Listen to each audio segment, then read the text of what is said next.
सच्चिदानन्दरूपाय विश्वोत्पत्त्यादिहेतवे तापत्रयविनाशाय श्रीकृष्णाय वयं नमः।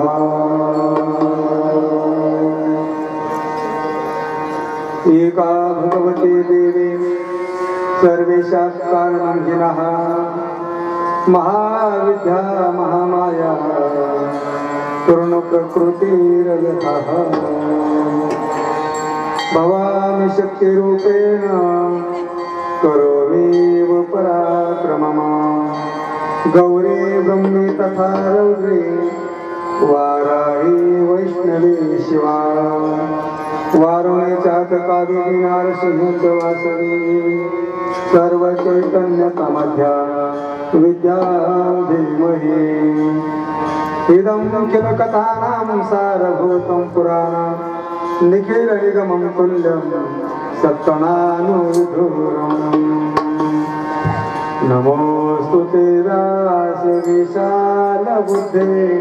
पुल्लारगङ्गा यतपत्रनेत्रं येना त्वया भारततैलपूर्णं प्रज्वालितो ज्ञानमय प्रदीपः प्रज्वालितो महायोगपीठे तटे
वासुदेवा हे नाथ नारायण वासुदेवा हे नाथ नारायण वासुदेवा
देवकी परमानंदं कृष्णं वन्दे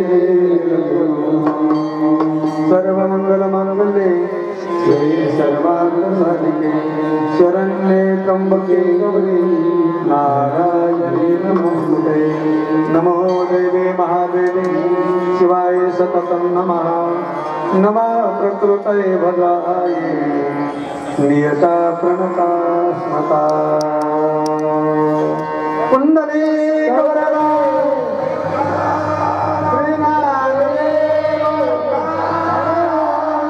पंढरीनाथ मौनी ज्ञानेश्वर महाराज की जगद्गुरु तुकाराम महाराज की सियावर प्रभु रामचंद्र भगवान की जगदम्बा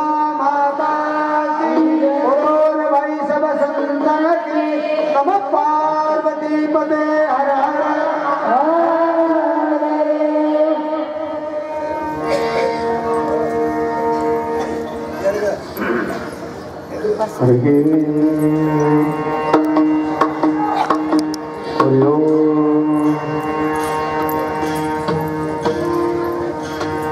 श्रीमद् भागवत देवी महापुराण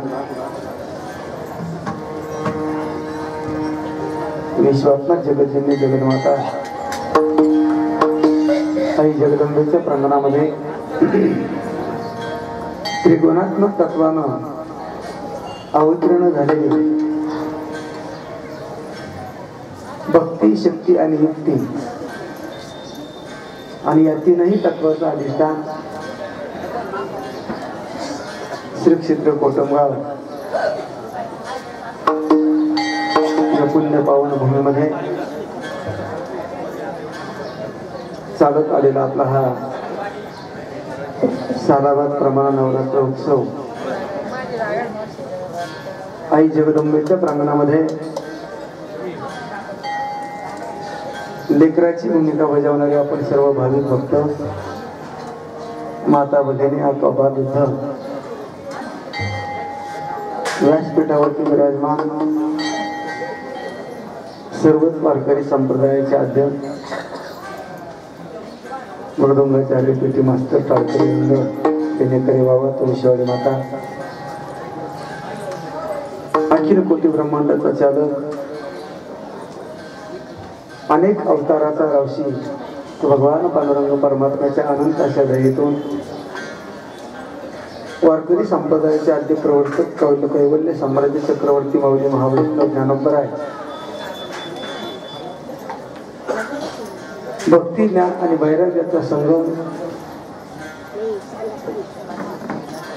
वारकरी संप्रदायाचा महामेरू विश्वसंत हिंदू हृदय सम्राट जगदवंदनी जगद्गुरु तुकोबाराय आदी करून सकल संतांच्या निश्चित अशा कृपेनं आपल्या सर्वांना लाभलेलं एक अलौकिक असं सुखाचा ठेवा आपल्या सर्वांना सापडलेली एक मोक्षाची वाट आपल्या सगळ्यांच्या पदरामध्ये पडलेला हा एक सुवर्ण योग आणि त्यामध्ये आज आपण 5व्या पर्वामध्ये प्रवेश करत आहोत. भगवान परमात्म्यानं अनंत अवतार घेतले. त्या अवताराच्या कथा ऐकून अनेक जीवांचा उद्धार झाला. अनेक प्राणी मात्रांच्या तुमच्या आमच्या मनामध्ये अनेक प्रकारच्या शंका आहेत. 3 प्रश्नाचे उत्तर सोडवण्याकरता आपण आयुष्य घालवतो.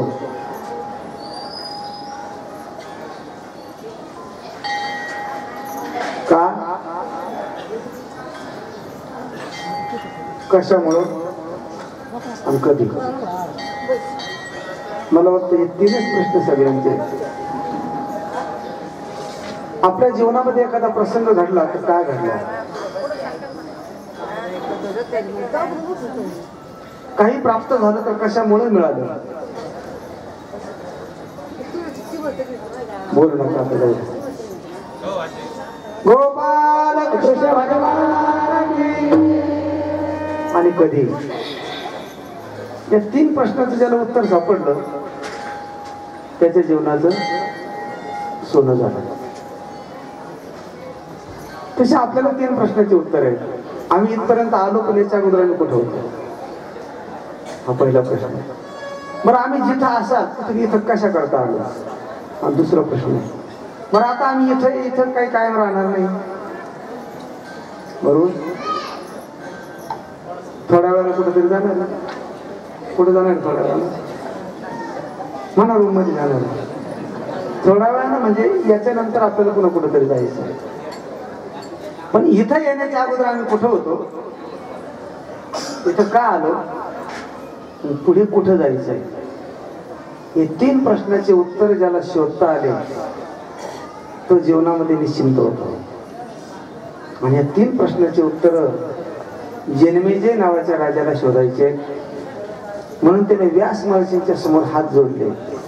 आणि राजा, या 3 प्रश्नाचे उत्तर मला सुटत नाही, कोडं सुटत नाही, हे सोडवण्याचे काहीतरी उपाय सांगा. म्हणून राजानं ते उपाय सांगण्याकरता कुठलं तरी उदाहरण द्यावं लागतं, बरोबर आहे. कुठलं तरी उदाहरण दिल्याशिवाय माणसाला पटत नाही हो.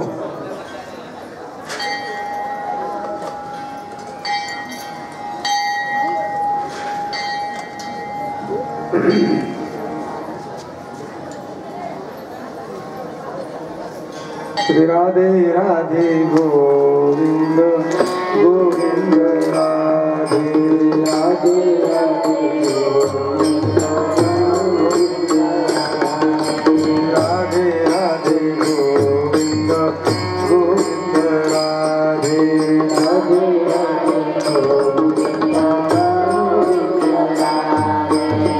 गोविंद राधे गोपाल राधे. म्हणा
त्या सगळ्यांना या प्रश्नाची उत्तर शोधायचे. म्हणून राजा जन्मेजय व्यास महर्षींच्या समोर गेले आणि व्यासांना प्रश्न विचारतात. राजा, जन्म म्हणजे काय, आयुष्य म्हणजे काय आणि मृत्यू म्हणजे काय? काय यावं लागतं आम्हाला जन्माला? यायलाच पाहिजे का? जर इथं जन्माला यायलाच पाहिजे असं असतं तर मला वाटतं संतांनी त्या आईला प्रार्थना केली नसती. एक वेळ करी या दुखावे गळे, एक वेळ करी या दुखावे गळे, एक वेळ करी या दुखावे गळे, एक वेळ करी या दुखावे गळे, एक वेळ करी या दुखावे गळे, एक वेळ करी, एक वेळ करी या दुखावे गळे, एक वेळ करी या दुखावे गळे, एक वेळ करी या दुखावे गळे. खूप दुःख आहे. विष पिल्यानंतर माणसाचं आयुष्य वाढतं, बरोबर?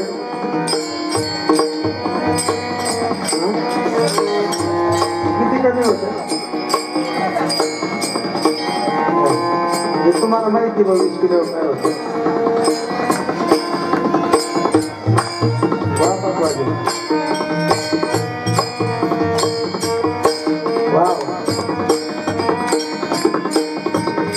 मग विष पिल्यानंतर जर मृत्यू येतो तर आपण विषयाच्या जवळ जाणार नाही जाणार असं का? कारण आम्हाला माहिती आहे विष म्हटलं की मरण आहे, म्हणून आम्ही त्याच्यापासून दूर जातो. अग्नी पेटवला आणि घरामध्ये माशा भोगत असतात, माशा. आणि अग्नी पेटवल्यानंतर ती माशी लगेच त्या अग्नीजवळ शेकायला तिला ओढून जाते, लांब जाते.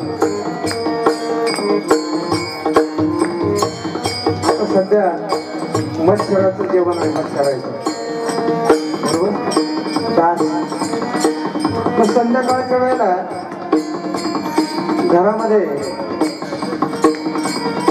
त्या अगरबत्ती पेटवली जाते, बरोबर? मच्छर काय होऊन जातं का बरं? मला हे सांगायचंय की वस्तूची किंमत कळाली की माणसाची एक तिला जवळ धरती त्याच्या लांब करते. एका बाजूला विषाची बाटली ठेवली आणि दुसऱ्या बाजूला दुसरी बाटली ठेवली पाण्याची म्हणते.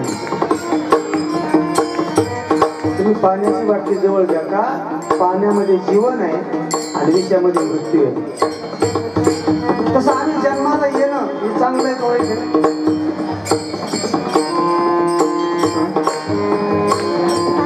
चांगलं आहे ना? जन्माला येणं चांगलं आहे ना? आणि मृत्यू, मरण चांगलं का जन्म चांगला? तुम्हाला जे वाटत ते सांगा ना. जन्माला येणं चांगलं की मरण येणं चांगलं? आता काय करावं म्हणजे आता जर मरण म्हणावं ना बाबा आपलं मारू, जन्माला येणं चांगलं आणि मरण होय, बरोबर? असं ना तुमचं मत? तुमचं मत काय? मरण हे चांगलं, मरायचं का? ऐका, मरायचं सगळ्यांना ते ऐका. आता जन्म सगळ्यात वाईट सांगितलं. किती वेळा जन्मा यावे किती व्हावे, आणि मृत्यू हा खरंच चालला आहे. का बरं माहिती का? मृत्यूच्या नंतर उपाध्या संपून जातात. जोपर्यंत जन्म आहे तोपर्यंत उपाधी आहे ना. मृत्यू आला म्हणजे शरीराचा संबंध सुटला, शरीराचा संबंध सुटला म्हणजे या जीवाच्या उपाध्या संपून जातात. आणि एकदा उपाध्या संपले की जीव मुक्त होतो. माणसं सहज म्हणतात की नाही तेवढ्या पूर्वीचं एकदा झालं, तेवढं एकदा झालं की मी 9 दिवस घटी बसायला म्हणते म्हणे. आता ते तिचं होतही, ती मोकळी होती इथपर्यंत बरं आहे, ती मोकळी होती इथपर्यंत बरं आहे, पण तिला पुढच्या वर्षाला घटी बसायला याच्या अगोदर ती बाळात मग ही म्हणते जाऊ एवढी तिची डिलेव्हरी झाली मी कधी मोकळी होईल होईल का. आता आहे का, आता आहे का. खऱ्या अर्थानं ती मुक्त झालेली आहे, पण ती काय करते स्वतःला बांधून घेते. ती सवय लागलेली असते दादाला. जी सवय लागली ना ते कुंभाराच्या घरी गाढव वाचतो नाही, ते जास्त दिवस गाढवाला बांधत नाही. ते लहान असलं का ते काय करतं त्या गाढवाला तिथे घेऊन जातं, संध्याकाळी पाय बांधायचं. कशाचा, त्या गाढवाचा पाय बांधून टाकायचं आणि निवांत झोपून घ्यायचं. ते लहान होतं, थोडंसं मोठं होईपर्यंत त्याला ती सवय लागते. नंतर नंतर ते गाढव दिवसभर गेलं आणि संध्याकाळी कामावून आलं की ते फक्त तिथं आणून उभं करायचं, त्याला चरत नाही काही, फक्त त्याच्या पायाला असा हात लावायचा. त्या गाढवाला काय वाटतं बांधलं. कुंभार दादा रातभर झोपतो पण गाढव जागा सोडित नाही.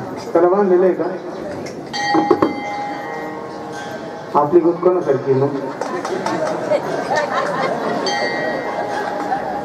मुक्त होता परी बळे झाला बघ, मुक्त होता परी बळे झाला बघ, मुक्त होता परी बळे झाला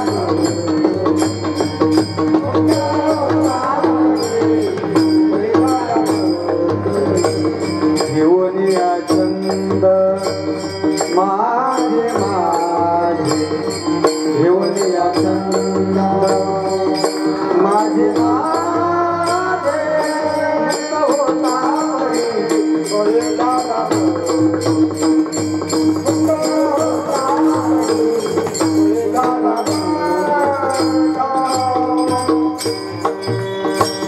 आपण मोकळे येतो, मुक्त आहे आपण. पण आम्ही काय केलं बांधून घेतलं स्वतःला. कुठपर्यंत बांधायचं. मृत्यू आला की सगळं काय आपलं बरं मरण येणार आहे का नाही कधी.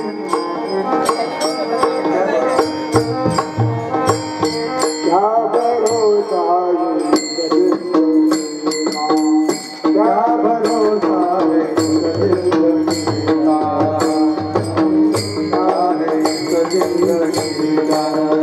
क्या भरोसा है जिंदगी का,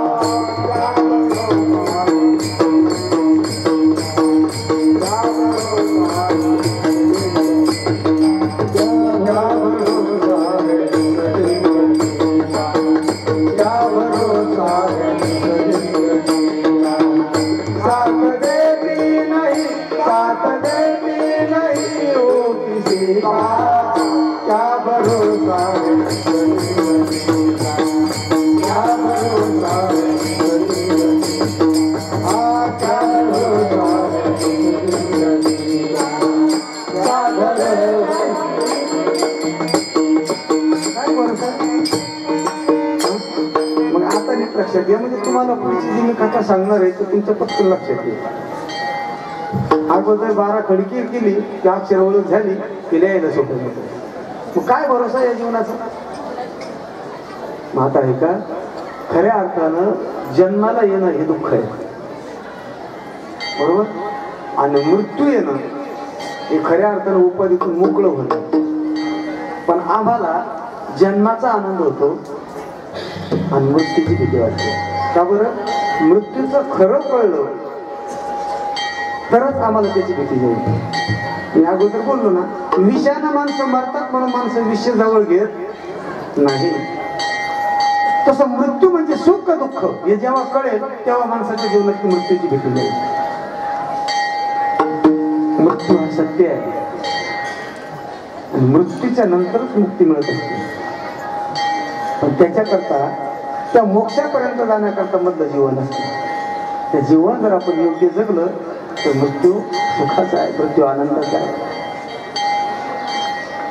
तुकोबाराय वर्णन करतात, आता निश्चिंतीने पावलो विसावा कोणत्या धावा पुन्हा सुख करून सांगतो. जन्माला आल्यावर जीव रडतो आणि मृत्यूच्या वेळेला जीव हसतो. वस्तुस्थिती आहे. आता त्याच्याकरता कसं कर्म करावं लागतं किंवा नाही बाबा. कबीर महाराज तर आपल्या मुलाला सांगत असतात, म्हणतात एका ठिकाणी, आम्हाला जब हम पैदा हुए हम रोते जग हसता. आम्ही जेव्हा जन्माला आलो ना तेव्हा आम्ही रडत होतो आणि जग हसत होतो. आईशी करणी करणार मरताना हम हसते रहे और जग रोता रहे. किती गोड वाक्य. माणसानं असं जगावं की जन्माला आल्यावर तर आपण रडतोच. मला सांगा, तुम्ही सगळ्या आया झालेल्या आहेत, तुम्हाला जेवढे मुलं झालेत, मुलगा जन्माला आल्यानंतर कोणाचा मुलगा हसलो?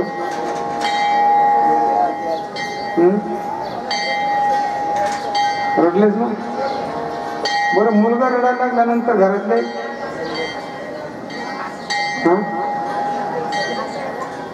मुलगा जन्माला आला तिकडे काय करायचं? आज जन्माला आल्याबरोबर रडत रडत आलं आणि त्याच्या रडण्याचा आवाज ऐकला बाहेरचे. मग कबीर महाराज खोटं सांगतात का? जब हम पैदा हुए हम रोते थे और जग हसता था. बरोबर. आणि मृत्यूच्या वेळेला तो जीव निघून जातो आणि मग मागचे किती उलट एवढे. जेव्हा जीव बंधनामध्ये अडकतो तेव्हा लोक बघून हसतात आणि जेव्हा जीव या देहाच्या बंधनातून मुक्त होतो तेव्हा लोक रडतात. जन्मजया ऐक बाबा, माणसाने मृत्यूला हसत हसत समोर जावं. मृत्यूला हसत समोर जावं, कारण तो एक दिवस येणारच आहे. आणि मग महाराज मधलं जे जीवन आहे हे कसं होतं? आणि मधलं जीवन हे प्रारब्धाच्या आधी नाही. म्हणून मी काल तुम्हाला कथन सांगत होतो, सुधुम्न त्याला स्त्रीत्व प्राप्त झालं. तिथं चंद्रापासून जो बुध नावाचा मुलगा जन्माला आला, त्या बुधाचं त्या अरण्यामध्ये त्या स्त्रीबरोबर समागम झाला. त्यांच्यापासून पुरुरावा नावाचा मुलगा जन्माला आला. त्या अरण्यामध्ये स्त्रीत्व का प्राप्त झालं याचंही कथन मी तुमच्यापर्यंत काल सांगितलं. त्या अरण्याला शाप होता आणि बऱ्याचशा वेळेला काही स्थानामध्ये गेलं की माणसाच्या जीवनामध्ये बदल घडतो. बरं का मामा, बदल घडतो. काही जागा अशा असतात की तिथे गेलं की भजन करावं लागतं. बरोबर आहे की? तुम्ही आळंदीला, पंढरपूरला, कोटमगावला, तुळजापूरला, वणीला, माहूरला जर गेलं तर तुम्हाला तिथे काय करावं वाटतं? भजनच करावं वाटतं ना, दर्शन घ्यावं वाटतं का नाही वाटत? थोडं जाऊ दे अजून. या मंडपच्या आत आले, या मंडपच्या आत आल्या तर काय करावं वाटतं? कथा ऐकायला वाटते, हरिपाठात नाचावं वाटतं. बरोबर आहे का नाही? बसल्या बसल्या बघ देवीचे गाणी म्हणायला वाटतं. कुठं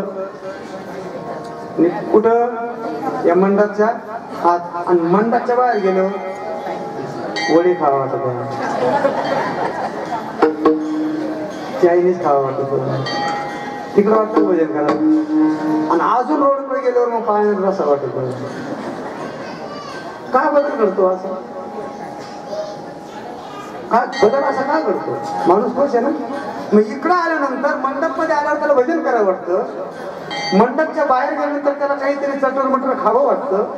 त्याच्या पलीकडे गेल्यानंतर त्याला असं वाटतं, आता तिला असं वाटतं आपल्या नातीला बांगडं घेतलं पाहिजे, मुलाला खेळणी घेतली पाहिजे. काय वाटतं असं? इथं आल्यावरती एकच म्हणजे कोणाला काहीच घ्यायचं नाही, फक्त बस आपलं आपलं भजन करायचं.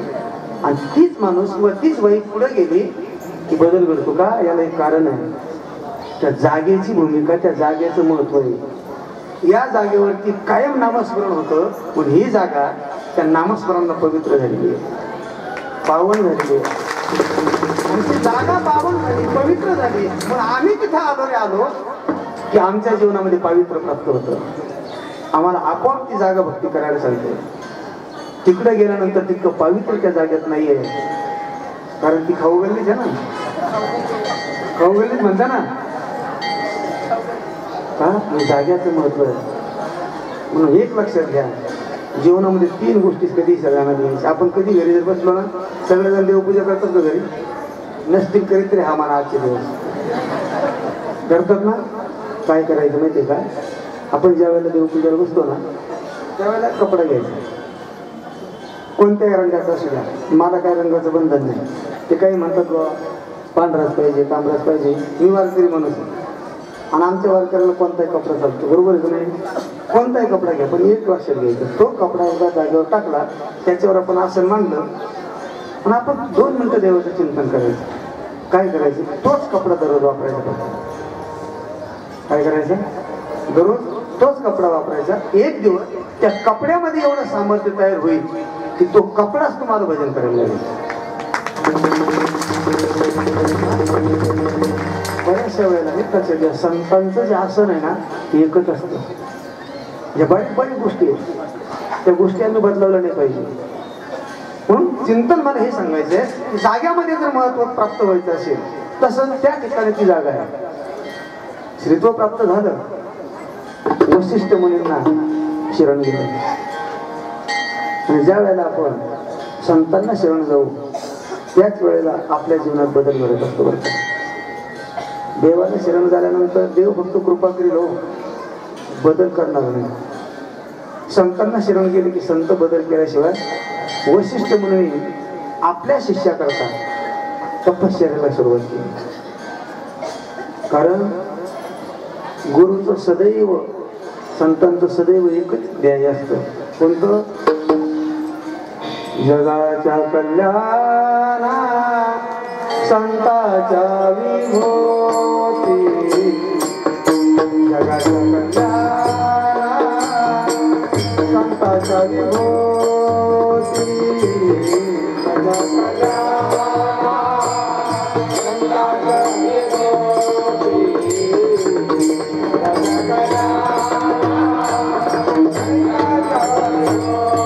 संताच्या ध्येय असतं. दादा आई काय असतं त्यांना फक्त एकच, जगाचं कल्याण व्हावं. आपलं काय होतं ते त्यांना काहीच फिकीर राहत नाही.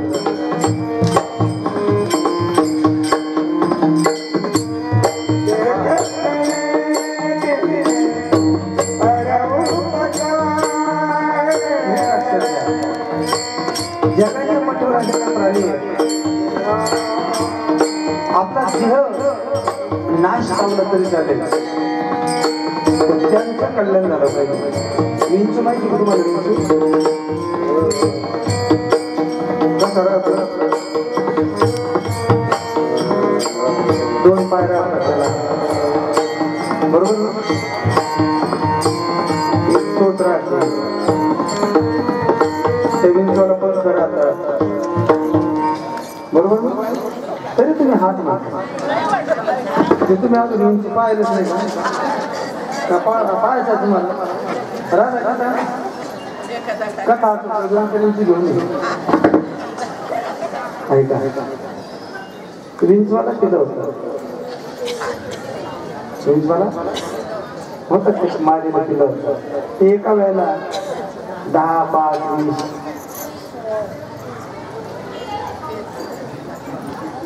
देऊ का? काही देऊ या गोळा कसा? गोपाल कृष्ण भगवान की. बरोबर. ती विंचू ज्या वेळेला ती मादी पिलाला जन्म देते, त्यावेळेला ती पिलं त्या आईला खातात.